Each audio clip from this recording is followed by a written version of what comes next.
पारा ठक्क अनि यहाँनिर चाहिँ हामीले दुईटा फोटो सुट गऱ्यौँ। यहाँनिर ललित सरले गर्नुभएको, यहाँ धेरै सर पनि एकदम खुसी हुनुभएको छ। खुसी खुसी ह्यापी ह्याप्पी हुनु।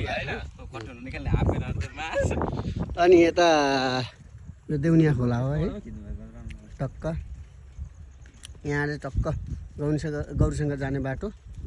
यो हाम्रो यो भिआइपी अब रुद्रे सर हो, यसले हामीलाई चढाएर एकदम उयो गर्नुहुन्छ।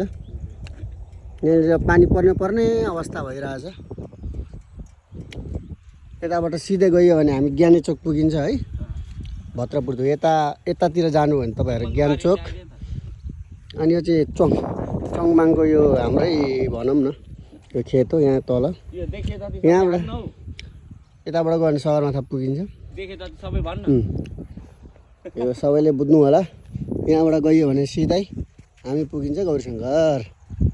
अनि यहाँनिर देउनिया खोला अहिले केही मात्रामा बढिरहेको अवस्था छ। देउनिया खोला